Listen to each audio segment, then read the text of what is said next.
Have you ever wondered how ketamine can be effectively utilized in mental health treatment? Well, if you're curious about it, if you're wondering what this drug is all about, you're in luck because I have experts with me today to talk about just that. This is Eddie with A Mindful Emergence, where Margaret and I offer mindfulness, movement, and breathing practices for those of you interested in healing and spiritual transformation. We're in the waking up business, and most of our work now is with plant medicine. So today, I have with me psychiatrist Caroline Lewis and executive director Kim Skelton of Widening Circles, Integrative Mental Health and Psychedelic Medicine, based right here in Asheville, North Carolina. Widening Circles is a private mental health and substance use disorder practice focused on providing individualized intensive treatment in an outpatient setting. Psychiatrist Caroline Lewis joined Widening Circles as medical director in April of 2023. She's board certified in psychiatry since 2010. And Dr. Lewis specializes in the treatment of a wide range of psychiatric disorders in adults, including depression, anxiety, psychotic disorders. Oh, the list is so long. And Kim Skelton co-founded Widening Circles in 2017 and now serves as the executive director and as a psychotherapist. She is queer licensed clinical mental health counselor supervisor and a licensed clinical addiction specialist. And her area of special interest includes mood and anxiety disorders, trauma, traumatic grief, psychedelic medicine, addictions, gender and orientation concerns, and spirituality. So thank you so much for joining me. So let's just start off with what is ketamine and what is it used for? You want me to take this one? Okay, yes. All right. So ketamine is actually classified as a dissociative anesthetic. It's been around for a long time. It actually is on the World Health Organization's list of essential medications, and it's approved in patients over 3 months of age. So it's used in pediatric anesthesia quite a bit. It's used in general adult anesthesia as well. It's extremely useful on the battlefield and in areas where you need quick anesthesia where the patient can stay conscious, because it has a wide range before you lose consciousness with ketamine, which we can talk about. It's been a good bit of time now since there's been knowledge that it's useful for treating mood disorders. So when we talk about ketamine, when we're talking about depression treatment, we talk about therapeutic ketamine. And so what we know is that ketamine is a very effective antidepressant, and it's also effective for acute suicidal ideation. So it's gained a lot of favor in the world of mental health treatment because it's effective for treating depression that's been resistant to other treatments. Yeah. What's most misunderstood about ketamine, Kim, would you say? Most misunderstood when you talk to people out there and tell them what you do? I think one of the things that's most misunderstood is just how it works in the brain and how effective it really can be. I mean, when you look at studies, you can see dendritic growth happening, which is, that's what accounts for neuroplasticity and improved, cognitive flexibility. But I think most people, even me long ago, before I really began working with this medicine, sort of thought of it as, well, that's something that they use in the, veterinarian office, or something that might be a club drug or something like that. But then actually seeing it and using it with folks who are struggling with treatment-resistant depression, with suicidality, with some of these symptoms, that might fall under the heading of like neurotic, where there needs to be a lot more cognitive flexibility. It really can be helpful. So what are the contraindications? I know, for example, with MDMA and with some other, well, I was going to say other psychedelics, but MDMA isn't really a classic psychedelic. There are a lot of contraindications. Is that true for ketamine? So there are a couple of big ones. So the biggest one is going to be unstable blood pressure. So ketamine almost universally causes some increase in blood pressure for people who are healthy. That's not a big problem. It's akin to vigorous exercise. So you're going to get the same increase in heart rate and blood pressure as you would if you're vigorously exercising. So where we worry about that is if someone has a cardiac history, if someone has a history of stroke, So we're very careful to monitor for blood pressure regulation. And if someone has uncontrolled blood pressure, we're going to ask that they see their primary care doctor, get that addressed, for all the reasons that they need to do that anyway. And then if it seems appropriate at that point to proceed with ketamine, we will. Other areas where we just want to have some caution are if there's been a history of seizure. Ketamine is an excitatory medication. It causes a lot of excitatory response in the brain. And so we don't want to have someone who has a history of seizure disorder have too much excitement and then have another seizure. And then, of course, we always are very concerned if someone has any type of active or recent mania, because it's because of the excitatory nature of the medication, it can induce mania in some cases. And then also we want to make sure that there's no active psychosis or, or a psychotic disorder that's really predominant that could cause some instability in that regard. And I didn't hear anything about pregnancy. I suspect that's not a good idea if you're pregnant, right? No, we certainly wouldn't treat anyone with pregnancy. Right. I guess that's sort of a given. So at one time, both Margaret and I worked in a clinic. I think, Kim, you're aware of this clinic that's no longer functioning. And ketamine was administered for treatment-resistant depression with a lot of effectiveness. And we would sit for people, and we had an opportunity actually to experience a high-dose intramuscular ketamine treatment. That's just one way of administering. Talk about the different ways it can be administered and how you guys do it over there, primarily. Well, we primarily do use IM here in this practice. It's very effective. It's very clean. There's a lot less nausea than when you use what's called a troche. It's basically a lozenge. But there are a number of ways ketamine can be administered. You've got IV, which is going to give you more of a steady state. You've got IM, which is pretty quick up, and then a slow progression down. You have oral, which could either be sublingual liquid, or it could be in a troche form. And what's a troche? It's like a lozenge. So just imagine like a little throat lozenge. It's just like that. Good question. And then there's also intranasal. And so the only FDA approved version right now of ketamine, even though it's very old, we do use it mostly off label here in mental health, even though the research is, clearly there. But Spravato is an intranasal version that really provides more of a psycholytic kind of experience, so more sub-psychedelic. And we are beginning to do some of that, really just to help with accessibility issues. Well, I remember the experience I had, and I'd done a lot of LSD in my late teens and early 20s, and it kind of reminded me, it was very visual, a lot of fractals and colors. It was amazing. And I found that coming off of it was a little rubbery. And then that's the way I describe it. And then I heard there are ways of easing the come down that I wasn't informed about. Do you want to talk about that a little bit and talk about integration? You want to take that one?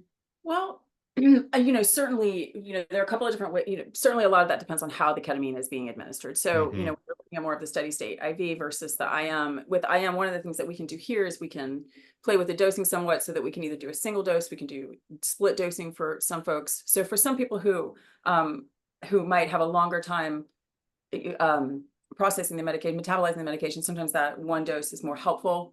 Because it's going to take them a little bit longer. If we do the split dosing, it takes too long. But for other people, the split dosing really does help with that rubbery feeling that you're describing, where sometimes it's almost as though the mind comes back online, but the eyes and the limbs are still a little bit anesthetized. And so there's this sense of sort of being kind of in the body, but not, that can be a little bit disorienting for people. Because ketamine is a dissociative. That's correct. It's a dissociative anesthetic. And so you really are, for some people, your body feels very odd. And so if your mind comes back in and the body is still feeling very odd, that can be an uncomfortable feeling. So one thing that we do is we never leave anybody unattended ever. Right. So when somebody's coming out of their ketamine experience, we're here to help them with that. So we can orient them, right? Oh, let's make sure you have your glasses if your eyes are feeling. We keep the lights dimmed. We make sure that they have sunglasses if they need them. We're going to make sure that they're going to be able to get up and walk if they need to use the restroom, that kind of thing. So having somebody present is extremely helpful just to help someone reorient and with what they're experiencing and then what they're feeling. So then we sit with that person. Yeah, please. No, I was going to ask additional question. I don't want to break your train of thought. Well, no, and then I was just going to say after that, so and no one's leaving the office unless they're absolutely ready to leave. So if that takes 2 hours, it's going to take 2 hours. Usually it doesn't, but we're going to make sure they can ambulate. We can make sure that that they've used the restroom, that their heart rate and everything seems fine. And we do monitor pulse oximetry and heart rate through the entire journey. We also then recommend, and if the person's partner is with them, we try to include them in this, but we talk to them about aftercare. What are you going to do this evening? Make sure you're attending to how fast you need to move. Are you going to attend to some self-care? Don't put yourself in a position where you're going to be exposed to things that are going to be really difficult to process. We want to make sure that the partner is aware that this is not the time to have a big discussion about the budget for the month, or this is not the time to talk about that irritating thing that you've been waiting to talk about, right? We need to be very conscious of the state of mind that that person's in, and keeping in mind too that neurogenesis, synaptogenesis is occurring. So they're learning at an accelerated rate during that period of time. So we also want to make sure that we're maximizing that opportunity for behavioral activation. So anything that person feels like doing, if they feel like walking, if they feel like doing artwork, if they feel like journaling, any of that, we really, really, really, really encourage. How long do those neural pathways stay open, you think? I'd have to look that up for an exact number, but I'd say probably about a week. Yeah, I think so. Just sort of based on what we see with folks. And then, in that question that you ask, you also asked to talk a little bit about integration.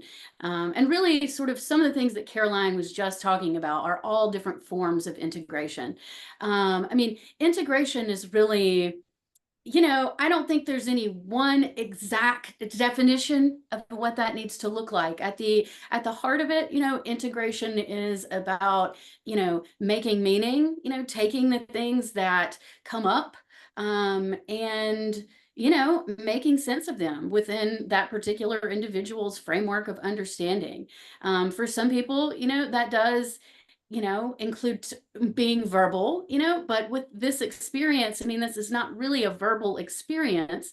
And so I think having some additional ways, of integrating this kind of experience can be helpful, whether that be, yoga, journaling. We have a labyrinth out back that people are, sometimes they'll come beforehand and walk that, different mindfulness practices, and so we tend to offer this in an intensive outpatient model.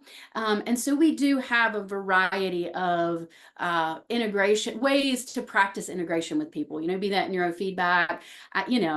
If traumatic things come up for folks, I'm able to do some EMDR with them. We have functional medicine, we have neurofeedback, that kind of thing. I'm amazed. You guys are doing it right. And there's couple other people in town, I think, from my vantage point, are doing it right. And then there are clinics that I've heard the term pump and dump. It's like they get their ketamine and I almost hate to make this analogy. It's almost like a methadone clinic, because I don't want to cast aspersions on methadone clinics, because they're extremely valuable and important. But it's kind of like you get your medicine and you go. And without the integration, I'm sorry, I don't know how much they can unpack these insights that come to them and apply them into their lives like you guys are doing. We need to talk about the situation with Matthew Perry. Okay. This is all over the news. My former wife, who knows about what we do, she knows we don't work directly with ketamine, but she said, "What's the deal?" So what's the deal? What happened, and why is this not what people should expect if they're doing it right? Well, so I'm certainly Where do you start? I know. right, and I'm certainly not an expert on what happened to Matthew Perry. Well, he was it was being abused. Absolutely. And I will say that what I think in this case, I think that the people who are supposed to be using this as a therapeutic treatment became complicit in its abuse and misuse, right? And so that's the fundamental problem. The very people who are meant to protect and do no harm, right? They did harm and they didn't protect. And so Matthew Perry's dead as a result. And so, and I really think that that's kind of the long and the short of it. But but within that, there's a lot of information that we can certainly talk about. So one of the things of concern is that, certainly, depending on how one's using ketamine, it's not 100% contraindicated to use ketamine in instances of substance use disorder. In fact, it can be very helpful. but it has to be used as a treatment for the substance use disorder. It cannot become a part of the substance use disorder problem, right? And so everyone knew that Matthew Perry had a pretty, difficult substance use disorder that he battled his entire life. He was very open about it. He was very open about it, so certainly that right there would have been something that should have had everybody on high alert. Mm-hmm. Then you have a situation where this person has a medical assistant, a live-in medical assistant with no medical training whatsoever, who has been trained by medical professionals to administer ketamine without any knowledge of how to do that safely. The physicians who are supplying this medication are doing it and by dubious methods, right? And then the medical assistant had already had documented instances of giving him too much. And so here you have a situation where my understanding of it is he got 3 doses injected within 1 day. And the 3rd dose, which was the largest, according to what my understanding, that may not be true, but that was my understanding, was given to him in a hot tub. And then the assistant left him to go shopping unattended in the hot tub. And if I read it correctly, he was also stacking it with benzos. I understand he took Xanax with it.